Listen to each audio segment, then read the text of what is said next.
Separa tu corazón, prepara tu cuaderno, tu pluma.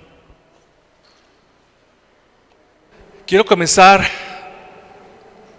comentando algo que escribió el pastor Miguel Núñez, que se los he compartido aquí varias veces, que dice: la mente tiene que llenarse de la revelación de Dios, de lo contrario se llenará de la insensatez del mundo. Lo voy a repetir. La mente tiene que llenarse de la revelación de Dios, de lo contrario se llenará de la insensatez del mundo.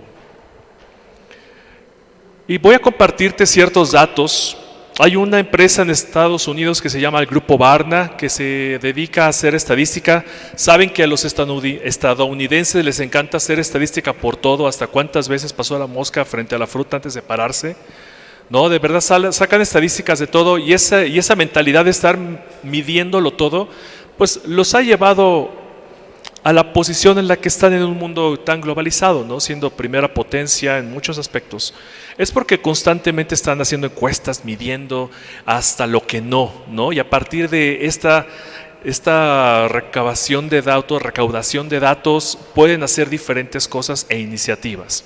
Y este grupo Barna se dedica a hacer encuestas en Estados Unidos a iglesias, a miembros de iglesias, y es una empresa, pues, digamos cristiana, que hace evaluaciones sobre diferentes aspectos doctrinales y de creencias y varias cosas. Y ellos ejecutaron una encuesta, estoy hablando de 2021 aproximadamente, sobre evangélicos o creyentes sobre ciertos rubros, y aquí se las voy a presentar.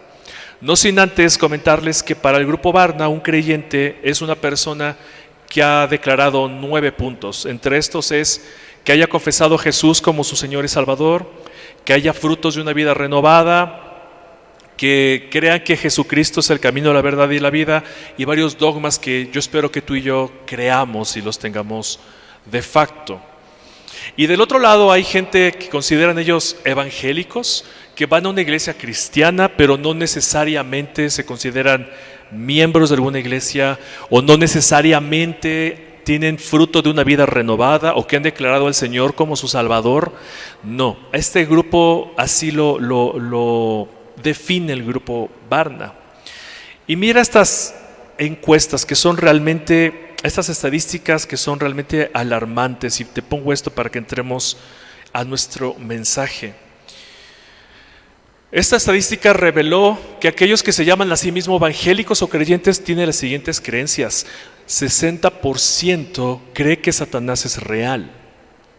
Dices, bueno, el 60% no está mal, ¿no? Pero ¿qué pasa con el otro 40%? El otro 40% entonces no cree que Satanás sea real.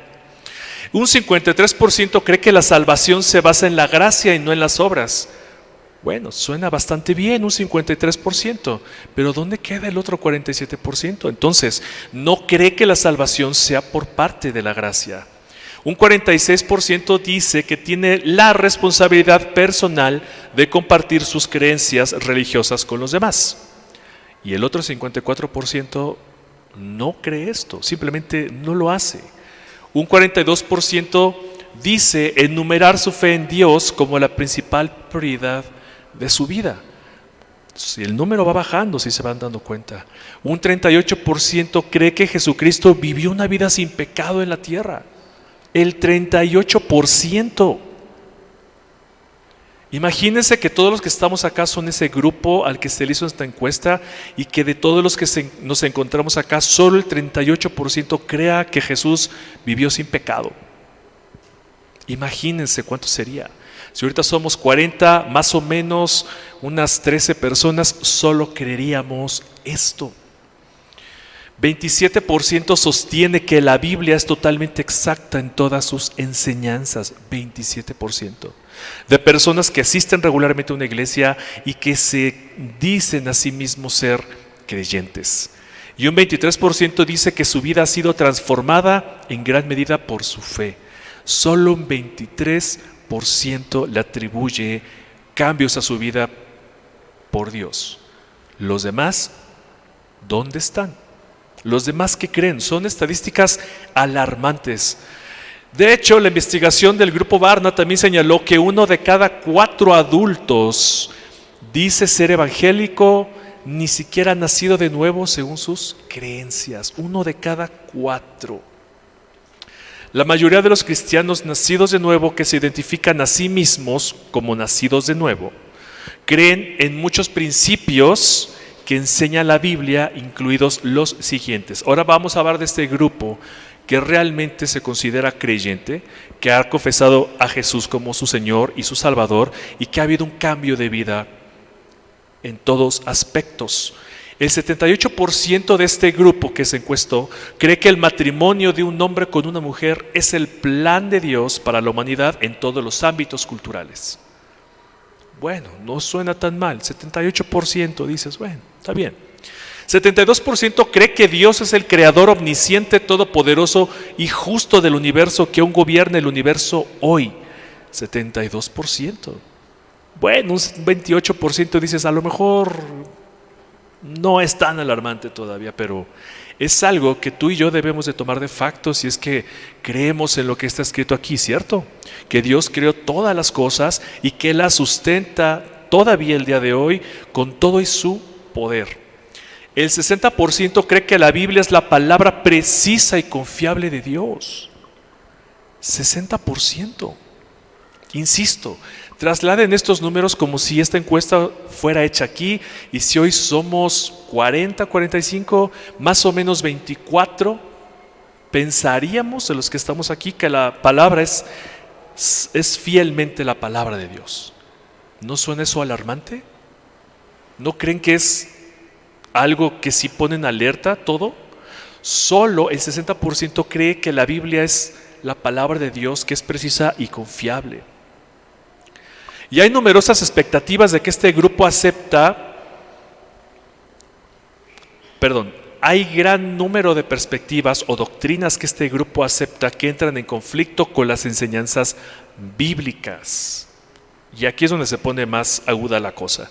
El 77% dice que tener fe es más importante que la fe que se practica. 77%. Es decir, que es más importante que yo tenga fe, pero no es necesario practicar esa fe. ¿Ven el tamaño, la dimensión de esta estadística? Insisto, trasládenlo aquí. El 77% cree que la fe, con tener fe está bien y practicarla no. El 69% aceptó los sentimientos, las experiencias y los aportes de amigos y familiares como sus fuentes más confiables de orientación moral. El 69%. Y hace 15 días que compartí con ustedes también, les decía que lo peor que podemos hacer es buscar consejo fuera de la iglesia. ¿Recuerdan? Que lo peor que podemos hacer es ir con una persona que no es creyente, con nuestros amigos familiares que no son creyentes, y pedirle un consejo. ¿Por qué? Porque estas personas lo que nos van a tratar de resolver, entre comillas, es solamente un resultado. El mundo, recuerden, que está buscando siempre un resultado. Dios quiere formar un carácter en nosotros y que dependamos de Él. Así que el 69% de estas personas que se profesan ser creyentes verdaderos acepta que los sentimientos, las experiencias y los aportes de amigos y familia pesa mucho más que lo que puedas encontrar en la palabra de Dios. Imagínense que aquí casi el 70% considera más valioso el poder preguntarle a un psicólogo un consejo que lo que dice la palabra de Dios. El 65% dice que no existe una moral absoluta. Ojo, estamos hablando de creyentes. 65% dice que una moral absoluta no existe. Y lo vemos en el mundo, ¿cierto? La moral en el mundo es relativa, es subjetiva. Lo que para mí está bien, para ti puede estar mal, y para lo que para ti está bien, para mí puede estar mal, porque hay verdades no absolutas, la verdad no es absoluta, la moral no es absoluta. Y en el mundo eso lo podemos entender, ¿cierto? Porque no conocen del Señor, porque no tienen Fe para poder creer lo que tú y yo sí creemos y que sabemos que está escrito en la Biblia y que sabemos que Dios es la autoridad moral, la que sostiene toda nuestra moral y es la base y el sustento de la verdad. Y en el mundo eso no se entiende, pero que creyentes, hijos de Dios, digan que no existe una verdad moral absoluta, eso es peligroso. Y está pasando dentro de las iglesias, hermanos. El 62% sostiene que el Espíritu Santo no es un ser vivo real, sino simplemente un símbolo de poder de la presencia o pureza de Dios. 62% no cree que el Espíritu Santo sea parte de la Trinidad y que no sea una persona, sino es un poder que no se ve, pero que es una representación, únicamente una figura de algo que es Dios. Y el 62% cree esto. El otro 38%, sí cree que el Espíritu Santo sea una persona, pero el 62% no. Si yo te hago esta pregunta hoy, no levantes tu mano, ¿tú lo creerías? ¿Cuántos de aquí estamos convencidos, y no levantes tu mano, que el Espíritu Santo es una persona y que es parte de la Trinidad? ¿Caerías en esta estadística? Yo espero que no.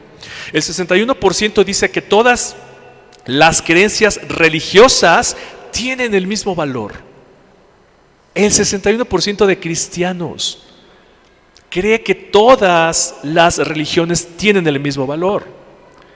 Así que puedes irte al budismo y vas a encontrar la felicidad o vas a encontrar a Dios. Así que puedes irte al hinduismo y vas a rezar a sus 500 dioses y tiene el mismo valor. Cosas que están pasando dentro de la iglesia, mis hermanos. 60% cree que si una persona es lo suficientemente buena o hace suficientes cosas buenas, puede ganar su camino al cielo.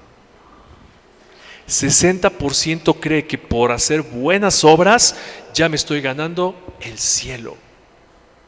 Entonces, ¿dónde está la fe? ¿Dónde está que creen en la gracia? ¿Dónde está que Jesucristo es el Señor? Sino que con hacer cosas buenas he ganado el cielo. Son estadísticas alarmantes.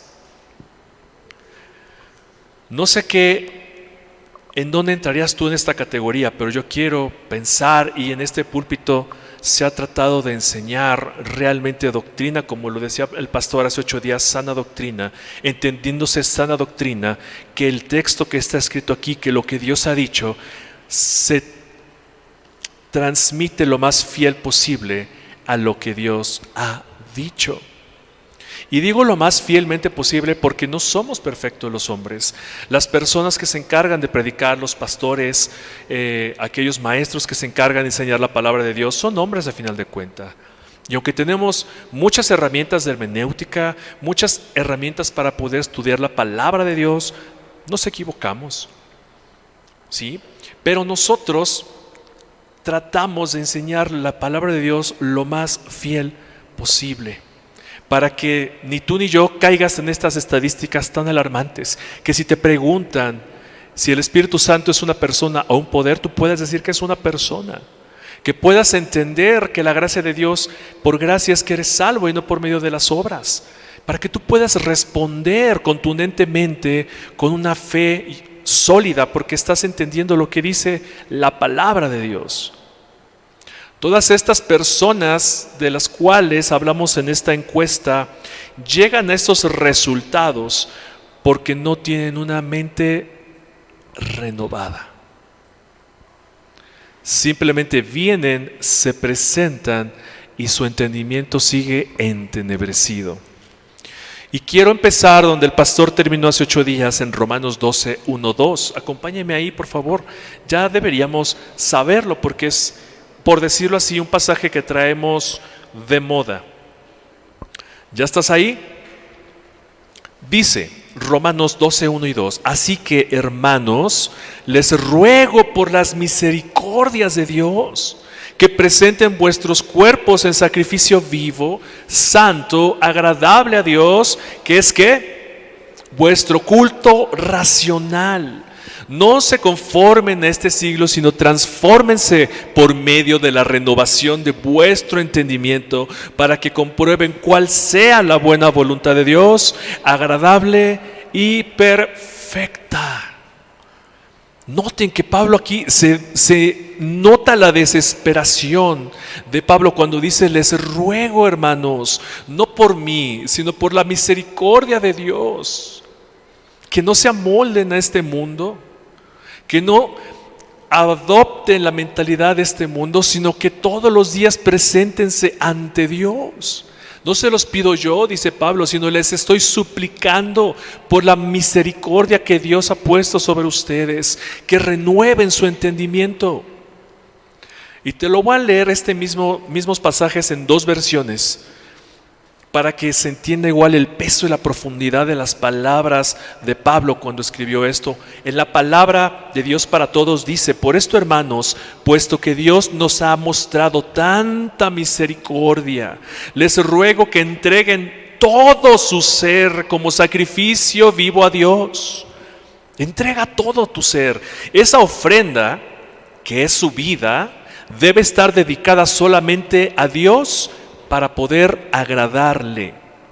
Esta clase de adoración es la que realmente tiene sentido. Eso es lo que está diciendo Pablo en esta versión.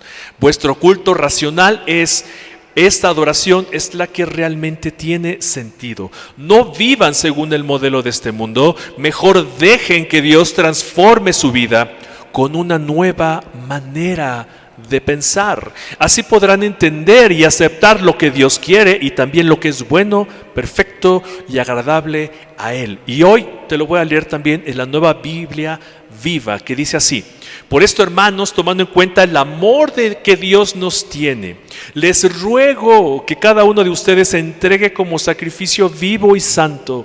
Este es el único sacrificio que a Él le agrada.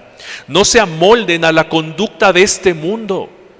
Al contrario, sean personas diferentes en cuanto a su conducta y su forma de pensar. Así aprenderán lo que Dios quiere, lo que es bueno, lo que es agradable y perfecto. Estas versiones dan muchísimo más claridad de qué es nuestro culto racional. Vamos a ver más adelante a qué nos estamos refiriendo con racional. Pero vale la pena preguntarnos entonces, ¿por qué es que dentro de la iglesia nuestra mente no ha sido renovada? Si ya lo hemos aprendido aquí. Bueno, la mente mundana nubla el discernimiento espiritual. La mente mundana nubla el discernimiento espiritual. Y me voy a centrar ahorita en Romanos 12:1, que dice: así que, hermanos, les ruego por las misericordias de Dios que presenten vuestros cuerpos en sacrificio vivo, santo, agradable, que es vuestro culto racional. Estamos tan absortos, mis hermanos, aún dentro de la iglesia, en las cosas del mundo, que tenemos una mente mundana todavía. Una mente mundana significa que estás siendo llenada, como lo decía al inicio de este mensaje, con toda la insensatez del mundo. Nos la pasamos viendo TikTok, nos la pasamos viendo Facebook, nos la pasamos viendo YouTube, nos la pasamos viendo cualquier porquería dentro de Internet que simplemente no nos deja nada bueno. No estamos razonando lo que estamos viendo. Y recuerdo que hace poco les compartía que cuando tomé una especialización en diseños de productos digitales, uno de mis maestros decía: se quejan de que esta generación no lee, pero esta es la generación que más lee porque tenemos información todo el tiempo. Bueno, pero ¿qué estás leyendo? Honestamente, esta no es la generación que más lea. Esta es la generación que le da flojera leer, y como ya nos da flojera leer, voy a buscar un video para que me explique cómo debo prender la lavadora en lugar de leer un manual. Voy a buscar en internet cómo cambiar un foco porque me da flojera leer qué es lo que tengo que hacer cuando saque el foco. Voy a buscar en internet un video para ver cómo hacer salsa de tomate, porque ya me dio mi mamá la receta, pero qué flojera leer, mejor busco en internet cómo hacer una salsa de tomate. Nos encanta ir y buscar videos y no estar leyendo. Si no puedes leer una receta de cocina, te aseguro que no estás leyendo esto. Estamos permitiendo que nuestra mente siga llenándose de cosas mundanas y no estamos dejando que nuestra mente sea renovada. Recuerden que como hijos de Dios, Dios no nos deja como estábamos. Ya somos nueva criatura, ¿cierto? Y significa, y lo entendíamos hace 8 días, que nuestra nueva mentalidad nos permite tener nuevas afecciones, nuevos gustos, nuevos intereses. Y este choque ocurre entre ti y tu espíritu, tu carne. Porque el espíritu, la verdad, está dispuesta, mas la carne es débil. Y el espíritu te reclama todos los días: lee tu palabra, pasa tiempo conmigo, dice el Señor, escudriña lo que tengo para ti, no veas videos, pero como no entendí lo que quiso decir el pastor en la prédica en Romanos, voy a buscar mejor un video que me lo explique. ¿Y tu escudriño dónde está? ¿Tu interés por leer la palabra dónde está? Nos gusta buscar todo. Estamos tan absortos ya en el mundo que estamos entendiendo que estas doctrinas son buenas y son verdaderas. ¿Cuántos de ustedes conocen el término ceguera de taller? ¿Lo habían escuchado alguna vez? El término ceguera de taller. Este término ceguera de taller significa lo siguiente: es cuando un proceso nos resulta tan familiar y cotidiano que perdemos de vista las oportunidades y los riesgos inherentes a esa actividad. Se refiere a la ceguera de taller también a la costumbre de hacer las cosas de la misma manera todo el tiempo, lo cual nos impide ver opciones y oportunidades que están presentes en todo momento. Te lo voy a explicar y te lo voy a resumir. La ceguera de taller es que haces todos los días lo mismo, estás tan acostumbrado a hacer todos los días lo mismo que dejas de prestar atención a los detalles. Dejas de prestar atención a los riesgos. Te acostumbras a hacer algo todo el tiempo que para ti ya es normal y ya es natural. Te voy a poner un ejemplo muy burdo. Imagínate que el refrigerador de tu casa se descompuso. ¿Qué vas a hacer?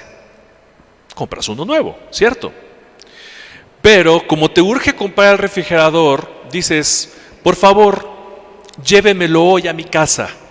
Y te lo llevan a tu casa, pero en tu cocina todavía tienes el refrigerador viejo y no lo has podido sacar, no lo has podido vender. ¿Y qué le dices a los que lo cargan?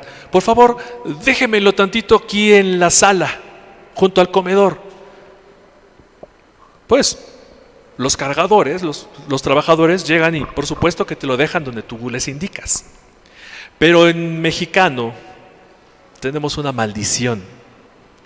En México todo lo temporal termina siendo permanente. ¿Sí o no? Ponle tantito aquí la calza a la silla, ya luego compro una pata nueva. Ponle la Biblia abajo de la cama y luego compro la pata aquí. Es temporalmente, ¿no? Para que no se mueva la cama, ¿no? Mira, ponle mientras este alambrito aquí para que no se vaya a caer, ya después compro el tornillo y la pija y ya luego lo fijo bien, ¿no? Y termina siendo eso temporal en permanente. Así que volviendo al ejemplo, tú entras a tu casa, ¿no? Y dices: el refrigerador sigue aquí. Es que no he podido vender el nuevo. Pero como la comida se me está echando a perder, pues voy a utilizar el refrigerador nuevo. Y todos los días que tú regresas de trabajar, entras y ves el refrigerador en la sala y dices: el refrigerador. Sí, es que no he vendido el viejo. Y todos los días entras y lo ves, y lo ves, y lo ves. Se te hace tan normal, es más, hasta lo encuentras cómodo, porque llegas a tu sala, te sientas y solo tienes que estirar la mano y sacar la coca, ¿no? Le encontramos cosas beneficiosas y dices: mira, pues no está tan mal el refrigerador en la sala, creo que hasta está padre, porque solo tengo que estirar la mano y puedo obtener lo que yo quiera. Ya no tengo que ir 3 pasos a la cocina, porque aparte vives en un departamento huevito, ¿no? Ya no tengo que caminar 3 pasos a sacar la coca del refrigerador, sino que ya nada más tengo que estirar la mano.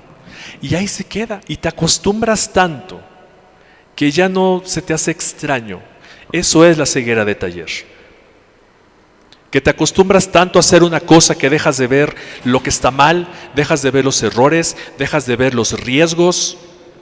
Y nuestra mente está así en el mundo. Esto es lo que nos nubla el discernimiento espiritual, mis hermanos. Que todos los días estamos conviviendo con gente, quizás en tu trabajo que no es creyente, y que escuchas cómo hablan, y estás tan acostumbrado a que hablen de perversión sexual, de que hablen con groserías, de que hablen con tantas cosas que tú dices, bueno, pues sí, pero yo no lo apoyo, yo no lo soporto. No, pero sí estás prestando atención y lo estás escuchando, y tu mente se está llenando de la porquería del mundo. Se nos olvida que todos somos nuevas criaturas y todos somos seres espirituales ahora. Y nuestras afecciones ya no deben ser las del mundo, porque por eso tenemos una mente renovada. ¿Sí? Como ya no pertenecemos a este mundo, ¿a dónde pertenecemos? Al cielo. Filipenses 3:20, nuestra ciudadanía ya no es la de la tierra, sino nuestra ciudadanía está en los cielos. Y tenemos que empezar a pensar en las cosas del cielo. Tenemos que dejar de afanarnos en las cosas del mundo. Tenemos que dejar de llenar nuestra mente de tanta porquería, porque nuestra mente necesita ser renovada. Cambiar nuestra manera de pensar. Y hace 8 días lo aprendíamos. Nuestra mente tiene dogmas, tiene paradigmas, tiene un bagaje cultural por el que has sido instruido desde la niñez. Y en el día que tú conoces al Señor, todo eso debe cambiar. Tus paradigmas ya no son ni deben ser los del mundo. Tu carácter ya no debe ser como era antes, sino que el Espíritu Santo muere en ti y ahora está siendo renovado, ¿cierto? Está siendo transformado de gloria en gloria. ¿Me van siguiendo hasta acá? Entonces, ¿cómo es que es nublado nuestro entendimiento? En el mundo tú y yo lo podemos entender. Y Pablo, en Romanos 1:18, dale la vuelta unas hojitas atrás, expone cómo es que es la mente entenebrecida. Dice Romanos 1:18 al 21, porque la ira de Dios se revela desde el cielo contra toda impiedad e injusticia de los hombres que detienen con injusticia la verdad. Porque lo que de Dios se conoce le es manifiesto, pues Dios se lo manifestó. Porque las cosas invisibles de Él, ¿cuáles son las cosas invisibles de Él? Su eterno poder y deidad, se hacen claramente visibles desde la creación del mundo, siendo entendidas, subraya y entendido, por medio de las cosas hechas. De modo que no tienen excusa, pues habiendo conocido a Dios, no le glorificaron como a Dios, ni le dieron gracias, sino que se envanecieron ¿en qué? En sus razonamientos, y su necio corazón fue entenebrecido. Y esto es como está el mundo, y tú y yo estábamos ahí antes. Seguramente en algún sentido decías, yo sé que existe un Dios, pero como no tengo evidencia de que Dios existe, pues a lo mejor hasta no soy creyente, me vuelvo agnóstico. Agnóstico es que sabe que algo existe, pero que no tiene evidencia de que eso sea real. Sin embargo, Pablo es bien claro aquí. Está diciendo, su eterno poder y deidad se hacen claramente visibles. Así que cuando llegue un ateo contigo, una persona agnóstica, alguien que no cree en Dios y te diga, dame una prueba fehaciente de que Dios es real, con que tú respondas, mira toda la creación, mira la perfección de la creación, mira la perfección de una mariposa antes de que se convierta en una. Y el pastor utilizaba ese ejemplo, que nosotros éramos gusanos, rastreros. ¿Cuántos han visto un gusano y son feos? ¿Sí o no? Son feos. Y después pasan una crisálida, un capullo, ¿y qué se convierten? En unas hermosas mariposas de unos colores hermosos. Una metamorfosis, como decía el pastor hace 8 días. Una metamorfosis. Ya no es un gusano, ahora es una mariposa hermosa, y tú y yo ya no somos gusanos, ¿verdad? Tú y yo ya somos unas hermosas mariposas, y no como el gusano de bichos que decía el pastor, que sigue siendo gusano pero con 2 alitas chiquititas. No, somos nuevas criaturas, mis hermanos. Y tú y yo entendemos que el poder de Dios, como dice Pablo, es manifiesto en toda la creación. Qué maravilla es el cuerpo humano, ¿cierto? Qué maravilla, es perfecto. Un sistema inmunológico que te protege contra enfermedades. La restauración diaria de la piel, porque todos los días tu piel se restaura. Todo el cuerpo es perfecto. Ahí se refleja el poder y la deidad de Dios.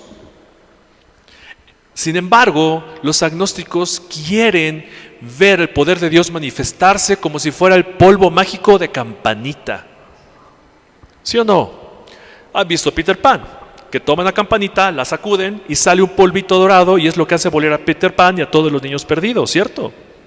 Así los ateos y los agnósticos quieren ver el poder de Dios.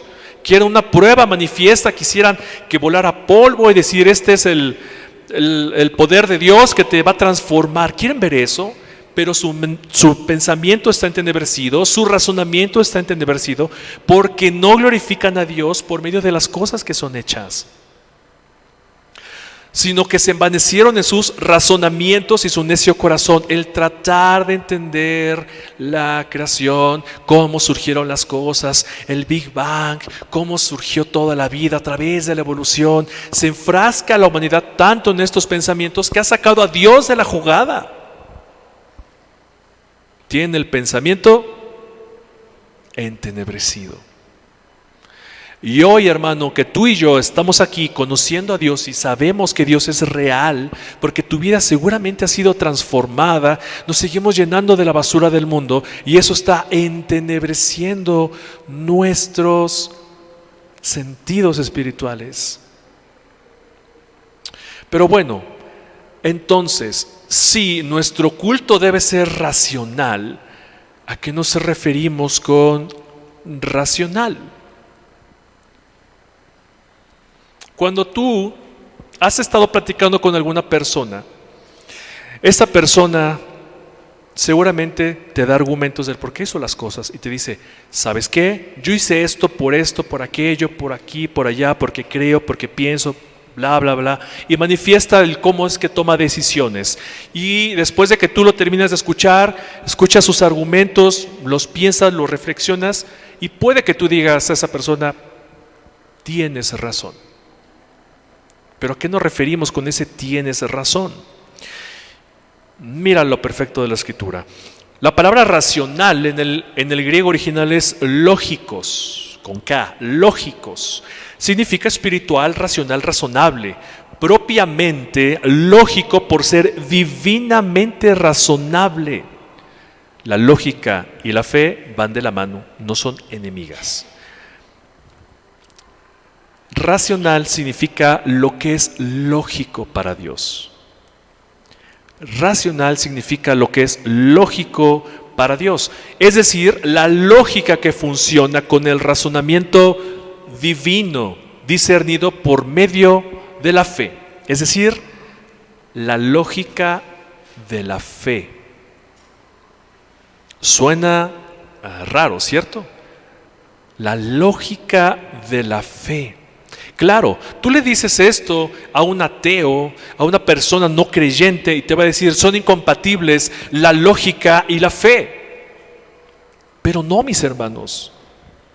Estamos hablando de la lógica de lo que es lógico para Dios. Y hace ya unos domingos atrás entendíamos que era la fe. La fe es la fidelidad de Dios por amor a su nombre. es más grande que esto, pero podemos entender así que Dios es fiel a su nombre y como Dios es fiel a su palabra también, todo lo que ha dicho aquí, eso se va a cumplir. ¿Me están siguiendo? Sí, ¿están aquí conmigo? La lógica de la fe, entonces, es hacer lo lógico para Dios. Es hacer lo lógico para Dios. Entonces ahora cobra más sentido, como dice Romanos 1. Dice, así que hermanos míos, les ruego por las misericordias de Dios que presenten sus cuerpos en sacrificio vivo, santo, agradable a Dios, que es su culto racional. Es decir, esto que tienes que hacer es lo lógico para Dios. ¿Y qué es lo lógico para Dios? Que mueras cada día para que tu hombre interior vaya, ¿qué? Fortaleciéndose. Y tu viejo hombre vaya cada vez muriendo.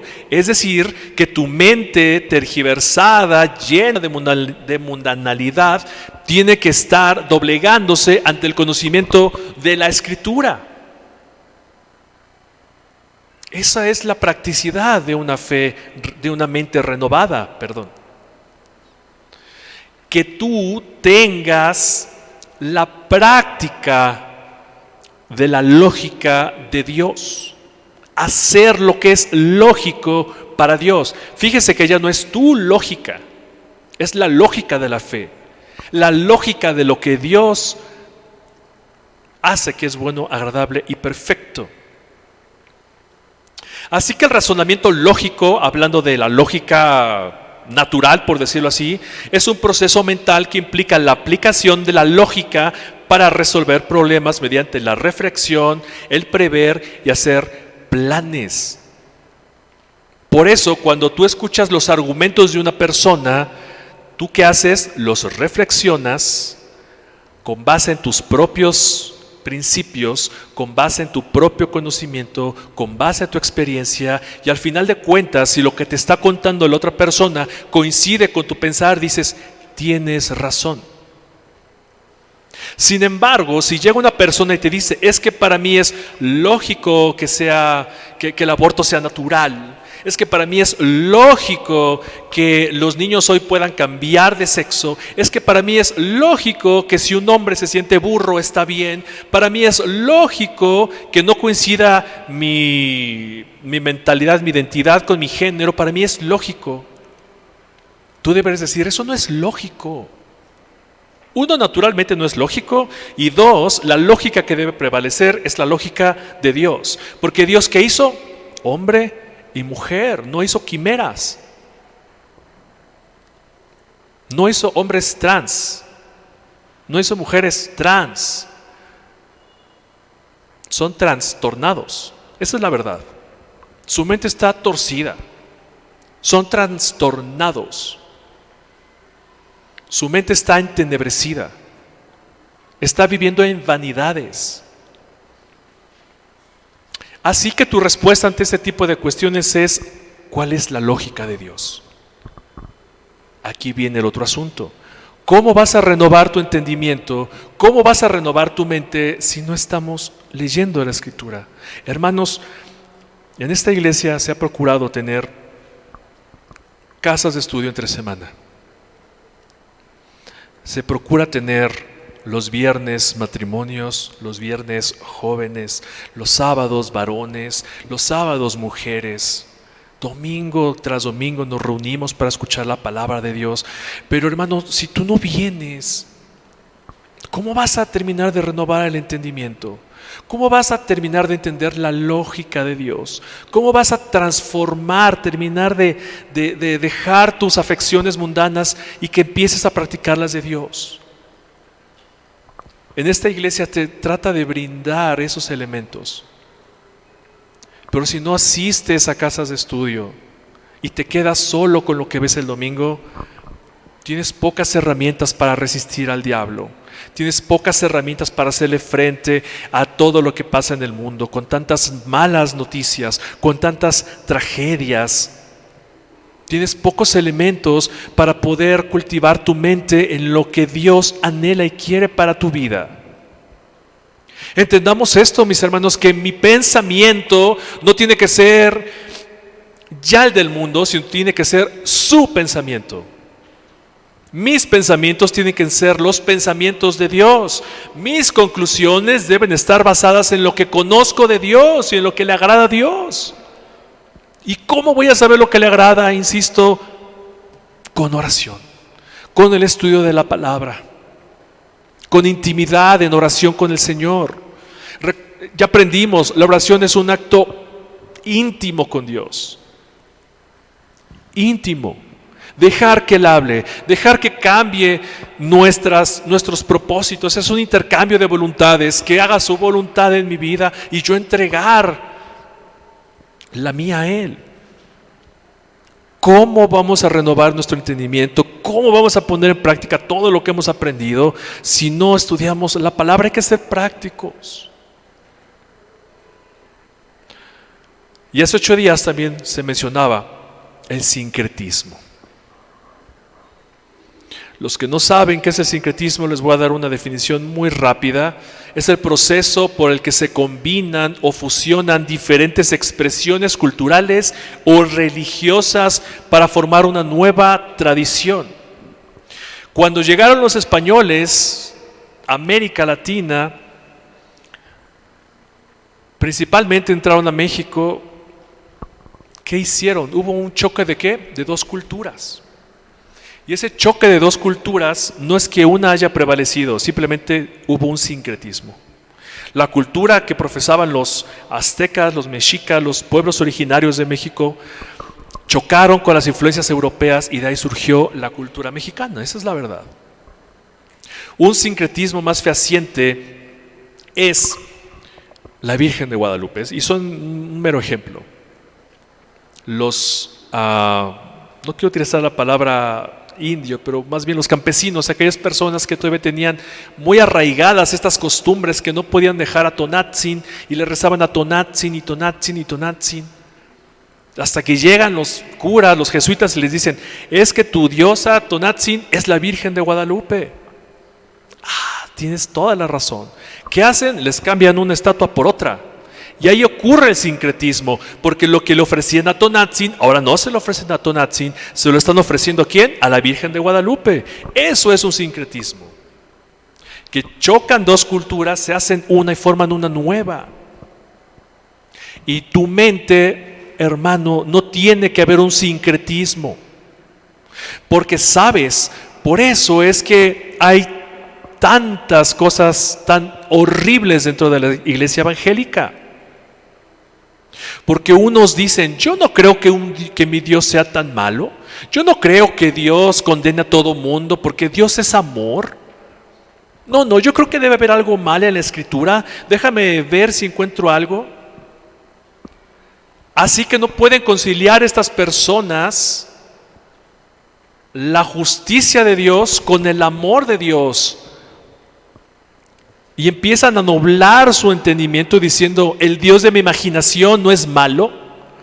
Oye, pero tú estás estudiando que aquí Dios es justo. Sí, pero yo no creo que Dios condene a todo mundo. Yo no creo que Dios lo condene porque Dios es amor, ¿cierto? No, precisamente porque Dios es amor. No puede dejar de ser justo. Así que tratamos de conciliar tantas doctrinas que están en el mundo con lo que dice la palabra de Dios, y ahí viene este sincretismo, y por eso hay tantas iglesias tan erradas, por eso hay tantas iglesias que enseñan falsa doctrina, por eso hay tantas iglesias que no se podrían llamar iglesias porque no enseñan la palabra de Dios, sino los deseos de un hombre que ha entendido mal la Escritura y que está fusionando lo que dice el mundo con lo que Dios quiere. Sincretismo. El sincretismo no puede existir dentro de la iglesia de Dios. ¿Qué es lo contrario del sincretismo? Una mente diversificada. Suena muy rimbombante. Una mente diversificada. Y no es otra cosa que la diversificación se opone al sincretismo porque implica la separación o la distinción de las expresiones culturales o religiosas. Así que ¿tú qué quieres, hermano? ¿Una mente sincrética o una mente diversificada? Una mente diversificada. Una mente diferente a todo lo demás.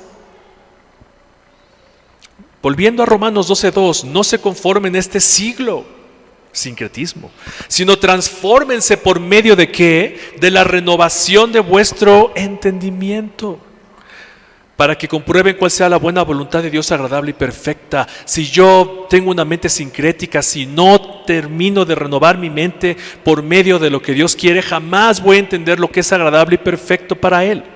Jamás. Voy a pensar entonces, como leíamos Romanos 8:28, ¿verdad? Que entonces no todas las cosas son para mi bien, porque lo voy a estar viendo con una mente mundana, con un entendimiento entenebrecido. No alcanzo a distinguir lo que Dios quiere para mi vida, porque mis ojos no están ¿en quién? En Cristo. De memoria, puestos los ojos en Jesús, el autor y consumador de la fe. Nuestros ojos tienen que estar puestos en Cristo. Nuestra mente tiene que ser la de Cristo. Amén. ¿Me van siguiendo? ¿Están aquí? ¿Cómo llenamos entonces una mente diversificada?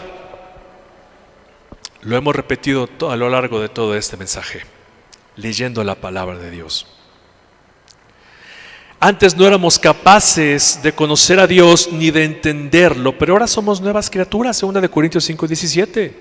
De modo que si alguno está en Cristo, nueva criatura es, las cosas viejas pasaron y aquí todas son hechas nuevas. Todo es hecho nuevo, significa que tu mente es nueva, tus afecciones son nuevas, tus placeres deben ser otros. Tenemos que estar meditando en la palabra de Dios. Salmo 1, vamos a leer rápido, Salmo 1:12. Salmo precioso. ¿Están ahí? ¿Qué dice? Bienaventurado el varón que no anduvo en consejo de malos, ni estuvo en camino de pecadores, ni en silla de escarnecedores se ha sentado, sino que en la ley de Jehová está su delicia, y en su ley ¿qué? Medita de día y de noche. Para tener una mente diversificada, para que nuestra mente siga renovándose, tenemos que meditar en la palabra de Dios de día y de noche. No basta con que vengas los domingos y escuches el sermón y saliendo por esa puerta se te olvida. Todo el tiempo tienes que estar meditando en la palabra de Dios. Meditar es contemplar, reflexionar sobre lo que estás aprendiendo. Un ejercicio muy práctico, hermano, es que si tú te levantas muy temprano y dices tu devocional, que yo espero que lo hagas, tome solo un versículo, uno, y ese versículo lo traigas en la mente todo el bendito día, todo el día. A lo mejor te toca estudiar Juan y lees ese pasaje donde dice Jesús lloró, que es el más corto de la Biblia, y que todo el día estés pensando en ese versículo, Jesús lloró. Pero no solo que lo estés pensando, sino que lo reflexiones, porque créeme que toda la Escritura se aplica a cuestiones prácticas en tu vida todo el día. Pero espérame, entonces ¿cómo voy a aplicar Jesús lloró en mi día? Bueno, tú puedes preguntarte, ¿por qué Jesús lloró? ¿Qué es lo que le duele a Jesús? ¿Por qué Jesús llora? ¿Cuál fue la actitud que tomó Jesús porque lloró? Y vas a empezar a reflexionar en esta palabra y vas a darte cuenta qué es lo que no le agrada a Dios. Vas a darte cuenta por qué Jesús se duele y vas a no hacer aquello que lastime a Jesús. Porque si lo amas, vas a procurar ¿qué? Seguir su ley. Porque si lo amas, no vas a andar en consejo de malos. Porque si lo amas y meditas en su palabra, no vas a estar en camino de pecadores y mucho menos vas a hacer escarnio contra tus hermanos. No los vas a hacer tropezar. Pero tienes que estar meditando todo el día en esa palabra. Un versículo, hermano. Llénate de la palabra de Dios. Llénate de la palabra de Dios. Meditamos en la palabra de Dios para fortalecer nuestro hombre interior, 2 Corintios 4:16. Eso es lo que dice 2 Corintios 4:16. Vamos a ir rápidamente, hermanos, para ir enfocándonos ya hacia el final. Ando un poco lento porque el dedo me duele. No tengo la misma agilidad, perdónenme. 4:16 dice, por tanto, no desmayemos, no desmayamos antes, aunque nuestro hombre exterior se va desgastando, el interior, no obstante, se renueva cada día. Renovémonos, hermanos, todos los días, meditando en la palabra de Dios. Y ya para ir enfocándome al final, tenemos que renovarnos todos los días, como lo acabamos de leer. ¿Cómo piensa una mente renovada entonces? Tenemos que cuidar nuestros pensamientos, lo que entra a nuestra cabeza. Miren, hace mucho leí un libro que decía, no puedo controlar todo lo que entra a mi mente, pero sí puedo controlar el tiempo que permanece ahí. Te lo repito, no puedo controlar todo lo que entra a mi mente, pero sí puedo controlar el tiempo que permanece ahí. Porque tú puedes haber leído algo, visto algo que te sacude por dentro o que te lleva a pensar más allá. Y a lo mejor lo leíste por error, o estás viendo un programa y sale algún desnudo, y en lugar de que tu mente se vaya a volar por ahí, que ya es algo que entró, puedes controlar el tiempo que dure ahí. Y no por tus fuerzas, sino como dice 2 de Corintios 10:5, sometiendo todo pensamiento cautivo a la obediencia a Cristo. Así que tú puedes controlar el tiempo que eso permanece en tu cabeza, y no permitas que eso te nuble el entendimiento y pierdas de vista el objetivo, que es permanecer en santidad. Cuidemos lo que entra en nuestra cabeza, cuidemos lo que entra por nuestros ojos, y si no procuramos llenar nuestra mente de la palabra de Dios, estaremos siendo ajenos de las verdades espirituales, esas verdades que nos dan fortalezas en los tiempos de dificultad, que nos animan en los tiempos de tristeza y las que completan nuestro gozo. Si no cuidamos nuestras mentes y las renovamos, nuestra vida espiritual será un fracaso. Y no solo tu vida espiritual, tu vida terrenal será un fracaso. Y para terminar, una mente renovada considera lo siguiente. Vamos a Salmo 119. Vamos al Salmo 119, con esto voy a cerrar.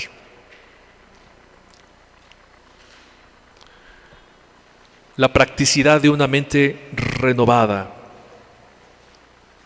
Una mente renovada, punto número 1, memoriza la palabra de Dios. Vamos a leer Salmo 119 del 11 al 15, y el verso 11 dice: en mi corazón he guardado tus dichos para no pecar contra ti. La mente renovada memoriza la palabra de Dios. La versión Palabra de Dios para Todos dice: memorizo tus enseñanzas para no pecar contra ti. Y es esto, toma un versículo, hermano, y medítalo todo el día, tráelo en tu cabeza todo el día. Punto número 2, una mente renovada está dispuesta a aprender. Verso 12, bendito tú, oh Jehová, enséñame tus estatutos. La palabra de Dios para Todos dice: bendito sea, Señor, enséñame tus mandatos. Una mente renovada está dispuesta a aprender, pero no cualquier cosa, sino los estatutos de Dios. Amén. Punto número 3, una mente renovada constantemente repite su palabra. Verso 13, con mis labios he contado todos los juicios de tu boca. Palabra de Dios para Todos dice: con mis labios anunciaré todas las órdenes que me has dado. La repite constantemente, repite la palabra de Dios. Quiero hacer un paréntesis.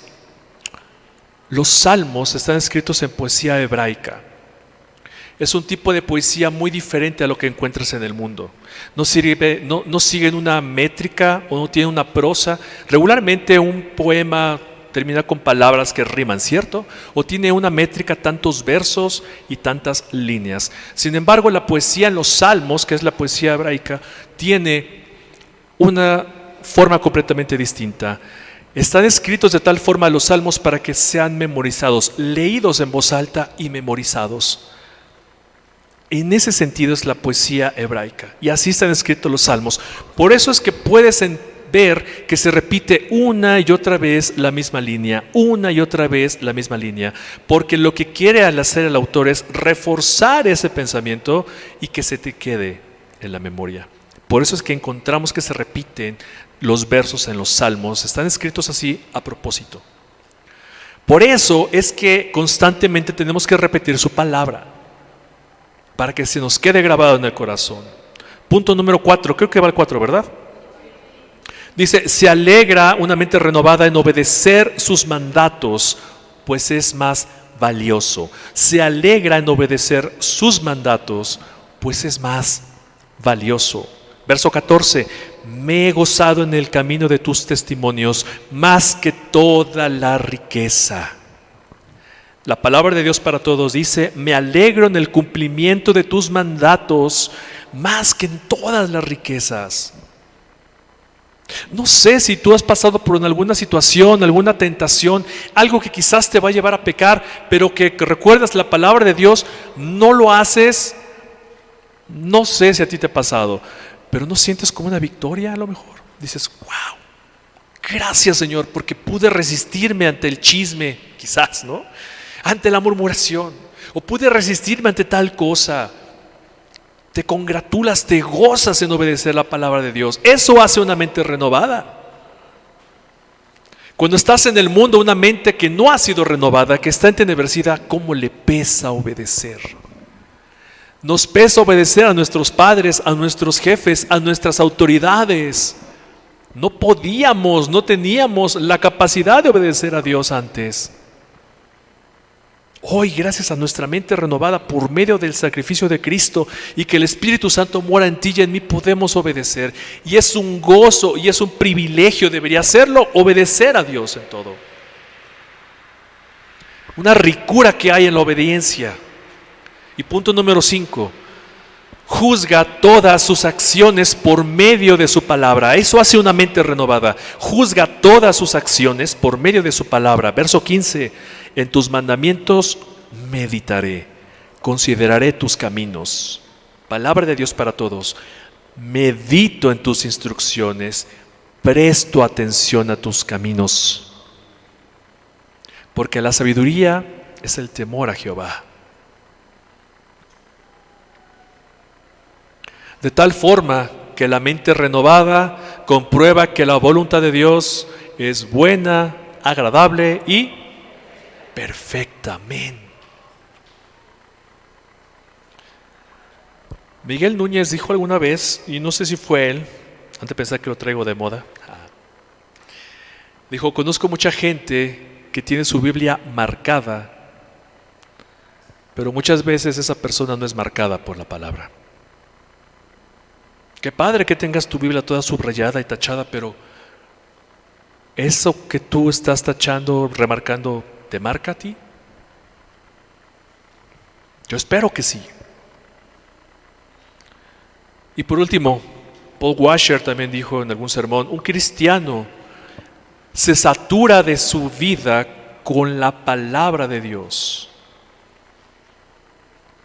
Un cristiano que satura su vida con la palabra de Dios va a tener una actitud correcta ante cualquier circunstancia de la vida. Y creo que tú lo has experimentado. Hoy las aflicciones que tienes, los pesares, te aseguro que los vives de una manera diferente, sabiendo que Dios está contigo, sabiendo que Él no te va a dejar, sabiendo que Él te respalda. Y eso lo puedes gozar y vivir porque saturas tu mente con la palabra de Dios. De esa forma, mis hermanos, yo quiero exhortarte, invitarte a que no te quedes solo con lo que se escucha los domingos aquí, sino que tú estudies por tu cuenta también. Y si tienes alguna duda, pregunta a algún hermano madura, pregúntale al pastor, acércate con él. Pero que tu mente sea renovada constantemente de gloria en gloria. Y como veíamos también en 2 Corintios al pastor hace 8 días, mirándonos cara a cara, se me olvidó, disculpen, como en un espejo tendremos que reflejarnos. Este es nuestro espejo. Cuando tú juzgas tu vida a través de la Escritura, es un espejo. Te está diciendo, mira, aquí tienes un barrito, aquí te salió otro, aquí te salió otro. Las imperfecciones. Pero si ni siquiera somos capaces de abrir la palabra y reflejar nuestra vida con lo que está escrito aquí, jamás terminaremos de renovar nuestro entendimiento. Y como decía Pablo, me atrevo a robar sus palabras, te ruego por la misericordia de Dios que abras tu palabra en la semana, que renueves tu entendimiento, que te dejes cautivar por la belleza de la Escritura, que te enamores de lo que ha dicho Dios en su palabra, que dejes estas afecciones del mundo, porque tu ganancia ya está en los cielos y esa ganancia vale 1000 veces más de lo que puedas tener acá, 1000 veces, 1,000,000 más de lo que tú puedas tener aquí. Porque tu mente renovada ya no se tiene que conformar a este siglo, lo acabamos de leer. No se conformen en este siglo, no se conformen por hacer tesoros en la tierra, no se conformen por agradar a los hombres, conformémonos con agradar a Dios. ¿Cómo? Con su palabra. Les ruego que por favor lean la palabra de Dios, escudriñenla, enamórense, reflejen su vida en esto, para que sus imperfecciones salgan y que el Señor transforme tu vida. Vamos a terminar este tiempo orando, mis hermanos.